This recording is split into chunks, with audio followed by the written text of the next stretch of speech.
도시는 깊은 새벽을 지나 첫 기척이 깨어나는 시간. 가로등 아래에는 희미한 안개가 깔려 있었고 바람은 습기를 머금은 채 천천히 골목 사이를 스쳤습니다. 그 어둠 속 한 할머니가 아주 천천히 걸음을 옮기고 있었습니다. 낡은 빗자루의 털은 이미 닳을 대로 닳아 있었고 그녀의 손마디는 세월의 흔적 때문에 굽어 있었습니다. 하지만 그녀는 계속 걸었습니다. 누군가에게 들키지 않으려는 듯 아주 조용하고도 묵묵하게. 그러던 그때였습니다. 멀리서 한 남자가 다급히 그녀를 향해 뛰어오기 시작했습니다. 무릎까지 젖은 바지, 숨을 몰아쉬며 떨리는 손. 그리고 그녀 앞에 멈춰선 그는 한동안 말을 잇지 못했습니다. 스산한 바람이 지나가는 사이 그의 눈동자가 흔들렸습니다. 어떻게 여기 계신 겁니까? 그의 목소리는 믿기지 않는 걸 마주한 사람처럼 가늘고 떨렸습니다. 그 순간 할머니의 손에서 빗자루가 미끄러지며 바닥에 조용히 떨어졌습니다. 주는 사람도 받는 사람도 없는 새벽. 둘 사이에는 어떤 말로도 설명할 수 없는 기묘한 침묵만 흘렀습니다. 도대체 무슨 사연이 있기에 한 평범한 청소부 할머니 앞에서 한 남자가 이렇게 무너진 걸까요? 이야기의 전말이 궁금하시다면 잠시 구독 버튼 한번 눌러주세요. 평범한 사람들 속에 숨어있던 놀라운 이야기들을 이 채널에서 매일 조용히 전해드립니다. 지금부터 이 할머니가 들려주는 긴 세월의 이야기를 시작하겠습니다. 안녕하세요. 저는 올해 70이 된 사람입니다. 저는 이렇게 살아왔습니다. 저는 오래전부터 이 골목에서 청소 일을 해왔습니다. 사람들이 잠에서 막 깨어나기 전, 아직 도시의 소음이 살아나기 전, 그 고요한 시간에 저는 늘 같은 자리에서 하루를 열었습니다. 솔직히 말하면 제 삶은 누군가에게 주목받을 만한 것이 아니었습니다.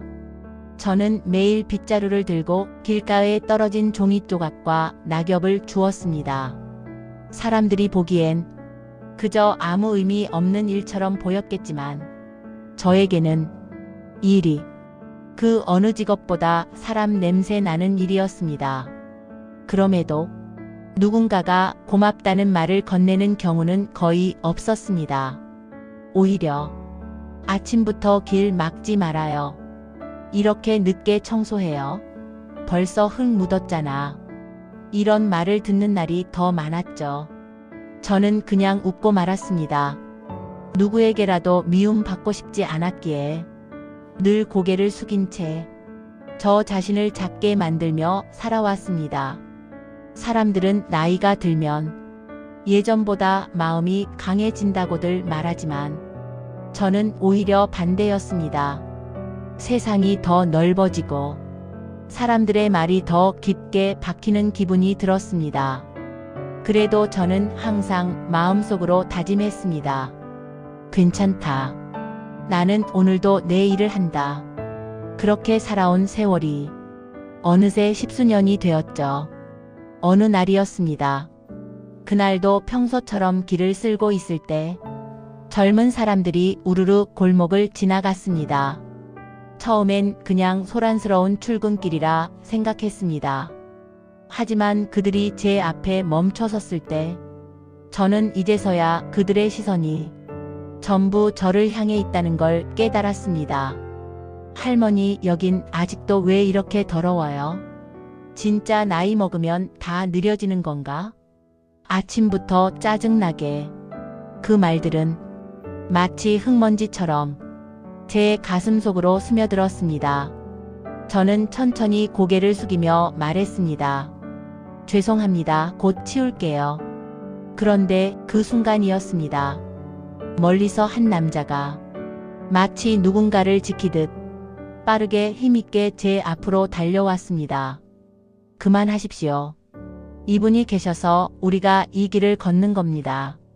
그 남자의 목소리는 단호하면서도 어딘가 간절했습니다. 젊은이들은 불만이 가득한 얼굴로 발길을 돌렸지만 저는 그 자리에 얼어붙은 사람처럼 움직일 수가 없었습니다. 남자의 얼굴을 보는 순간 가슴 한구석이 미세하게 흔들렸기 때문입니다. 어디서 봤더라. 왜 이렇게 익숙하지? 이상했습니다. 전혀 모르는 사람인데 마치 오랜 세월을 건너 다시 마주한 사람 같은 그런 느낌. 그는 제게 말했습니다. 괜찮으십니까, 사모님? 그 말이 그렇게 들렸습니다. 아닌데, 그럴 리가 없는데. 저는 아무 말도 하지 못했습니다. 며칠 뒤 그 남자가 다시 나타났습니다. 이번에는 조용히 저를 앞에서 막더니 한 장의 낡은 사진을 제 앞에 내밀었습니다. 사진 속에는 정장을 차려입은 남자와 단정한 머리를 한 여자가 나란히 서 있었습니다. 그 여자의 눈매는 희미했지만 어디선가 아주 익숙한 느낌을 주었습니다. 그 남자는 말했습니다. 사모님, 정말 모르시겠습니까? 이분이 회장님이십니다. 그리고 이 옆에 계신 분이. 저는 사진 속 여자의 얼굴 위에 제 손을 올려보았습니다. 아무리 봐도 저는 그 사람이 누군지 기억나지 않았습니다. 그런데 사진 속 주름의 방향, 눈가의 습관적인 미소, 한참을 들여다보니 점점 이상한 생각이 들기 시작했습니다. 혹시 내가? 남자는 조용히 고개를 끄덕였습니다. 맞습니다. 그분이 사모님입니다. 사모님은 오랜 사고로 기억을 잃으셨고 회장님께서는 평생 사모님을 찾으려 하셨습니다. 그는 잠시 말을 멈추더니 아주 낮은 목소리로 덧붙였습니다. 하지만 회장님은 사모님을 끝내 찾지 못한 채 몇 해 전 돌아가셨습니다. 저는 한동안 말을 잊었습니다. 가슴 한가운데가 갑자기 비어버린 느낌이었습니다. 누군가를 잃었다는 감정을 느끼기엔 기억이 없었지만 이상하게도 눈물이 저절로 흘렀습니다. 마치 정말 제가 그 사람을 사랑했던 적이 있었던 것처럼. 기억을 잃고 살아온 지난 세월 동안 저는 많은 일들을 겪었습니다. 가끔은 낯선 장면이 불쑥 떠오르기도 했습니다. 하지만 그 장면은 정확히 무엇인지 알 수 없었죠. 남편의 손 같은 따뜻함, 아이의 웃음 같은 희미한 소리, 누군가의 품에서 쉬던 느낌. 그것들이 특정한 사람의 기억이었다는 걸 저는 그제야 알았습니다. 저는 말했습니다. 저는 왜 그 모든 걸 떠났던 걸까요? 남자는 고개를 숙이며 말했습니다. 사모님을 태운 차가 큰 사고를 당했습니다. 그때 사모님은 혼자 살아남으셨지만 기억 대부분을 잃으셨고 어디론가 사라지셨습니다. 그 뒤로 회장님은 모든 걸 내려놓고 사모님만 찾으셨습니다. 그제야 이해했습니다.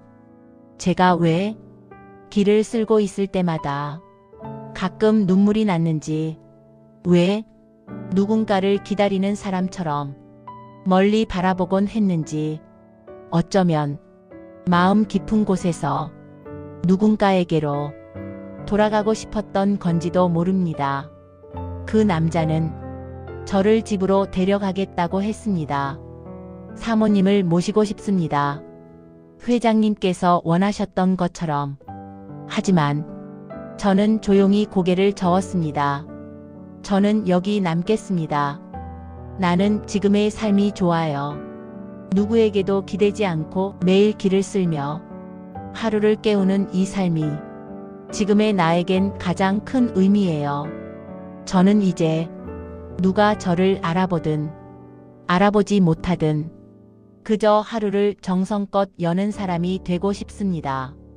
사람들이 무심히 지나칠 때도 가끔 따뜻한 인사를 건네줄 때도 저는 그 모든 순간을 있는 그대로 받아들이며 살고 있습니다. 그리고 이제는 예전보다 미소가 더 많아졌습니다. 왜냐하면 저는 알게 되었거든요. 무시해도 되는 사람은 세상에 단 한 명도 없다는 걸. 여러분이라면 이 할머니의 선택을 어떻게 보셨을까요? 그리고 여러분 주변에도 이런 이야기가 숨어 있지 않을까요?